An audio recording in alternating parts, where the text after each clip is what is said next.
VIP ticket থাকবে, একটা card থাকবে, ফেরেশতা কাছে আসবে না, জান্নাতের ভালো খানা বিছাবে। ওই বান্দাটা দুনিয়ায় বান্দা হয়ে যাবে, পরকালে যাওয়ার সাথে সাথে জান্নাত তার জন্য হাজির হবে। আল্লাহ তাআলা জানায়, যাকে আমি চাই ওরকম ভালো জ্ঞানের অধিকারী বানাই। এজন্য হাফেজ হয়ে গেলে ৬৬৬৬ তালার মালিক, আবার ১০ জন জাহান্নামীকে সুপারিশ করে পার করানোর মালিক। আল্লাহু আকবার বলেন। শুধু তাই নয়, ভালো আলেম হয়ে গেলে হাদিসের মধ্যে পাওয়া যায় একজন আর দুইজন নয়, ৭০ জন জাহান্নামীকে পার করে দেওয়ার মালিক। বলে কেন? বলে ওটা ভালো হয়ে আসছে, ওর যে ইবাদত ছিল, হিকমত ছিল, জ্ঞান ছিল, এটা যে আনিশকুরিল্লাহ আল্লাহ তাআলার গোলামি করেছেন। এজন্য আল্লাহ তাআলা বলেন, শুনো, এই পৃথিবীর মধ্যে ইন্নামা ইয়াখশাল্লাহা মিন ইবাদিহিল উলামা। একজন আলেম বান্দা বাবা গঠন করছে। রব বলেন, আলেম গঠন করার কারণে এই আলেম বান্দা যারা, এরাই আমাকে বেশি ভয় করে, আমার আত্মনের কোয়ালিটি মেনটেন করে। আমার প্রিয় ভাইরা, আমার বন্ধুরা, এই জন্য গোলাম হওয়া চাই, নিজেকে প্রস্তুত করা, আবার সন্তানকে প্রস্তুত করা। এবার একটু আওয়াজ করে জোরে সরে বলবেন, আমাদের দুইটা চোখ আল্লাহ তাআলা দিয়েছেন কি দিয়েন নাই? এই চোখ দুইটা দিয়েছেন কে?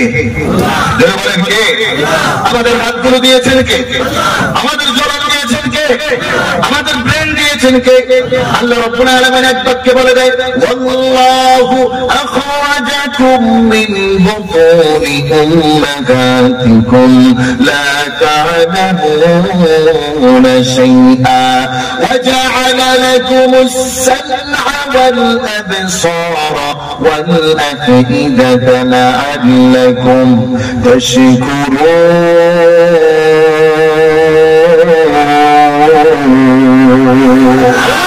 আল্লাহ রাব্বুল আলামিন জানায়, বান্দা জন্মের পর আমি যে নিয়ামত দিলাম এটা ভুলে যাও না। আনিশকুরিল্লাহ, আমি আল্লাহ তাআলার গোলামি করো, প্রশংসা করো। যেমনটা লোকমান করেছে, লোকমান দেখতে কালো, আমার ছোট পেটে, কিন্তু লোকমানের দাম আমি আল্লাহ তাআলার কাছে বড় ভালো। লোকমানের দাম এত বেশি, আমি ওই লোকমানের নামে একটা সূরা পাঠালাম। পৃথিবীর মানুষ কিয়ামত পর্যন্ত আমার লোকমানকে ভোলার সুযোগ নেই, লোকমানের অনুদান নেওয়ার সুযোগ নেই, লোকমানের কথা জানার কমতি করার কোন সুযোগ নেই। লোকমান যে ওয়াজ তার সন্তানের বেলায় করছে, মানে সন্তানদের মানুষ হওয়ার জন্য করছে, ওইটাও ভোলার সুযোগ নেই। কিয়ামত পর্যন্ত আমার যেই বান্দারা আমি রব্বুল আলামিনকে মানবে, তারা লোকমানের ওয়াজগুলো দিয়ে তাদের সন্তানগুলোকে গঠন করবে। বলেন সুবহানাল্লাহ। আল্লাহ তাআলা এবার ডাক দিচ্ছেন, আপনাদের বুঝতে কষ্ট হচ্ছে? একটু জিকির করুন, লা ইলাহা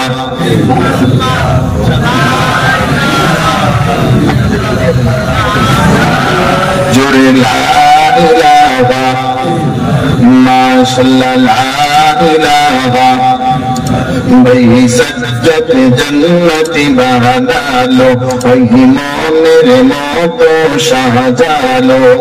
সেই জান্নাতে পা দেওয়ার আগে, সেই জান্নাতে পা দেওয়ার আগে আল্লাহ আজরাইল পাঠালো। বলুন লা ইলাহা, জোরে লা ইলাহা। ভাই খাদিজা পাগল হইল, ওই নবীর প্রেমে মজিল। আল্লাহু আকবার বলে। আমাদের দেশের মেয়েরাও পাগল হয়। গতকালকে গেছে বিশ্ব বেহায়া দিবস, কথা কোন যারা বলেন এটা বিশ্ব ভালোবাসা দিবস হতে পারে না। যারা সারা পরিমাণ ঈমান আছে, ও কখনো বিশ্ব ভালোবাসা দিবস নামে 14 ফেব্রুয়ারি পালন করতে পারে না। আর যে করে সে মুসলমান হতে পারে না। আমার ভাইরা, প্রেম তো করা যায় কার সাথে? দেখেন করে খাদিজা। খাদিজা পাগল হয় রাসূলের জন্য, কিন্তু কেমন পাগল? নবীকে 2 দিন না দেখে খাদিজার বড় পেরেশান। আরেকদিন বলেছে খাদিজা হাউ করে চিল্লায়, কান্না করছে, আমার স্বামী কোথায়?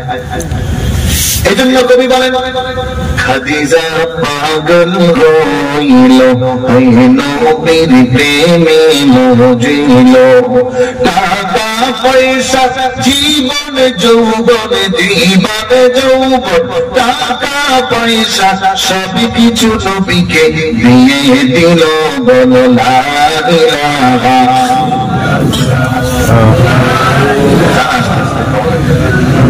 জোরে লা ইলাহা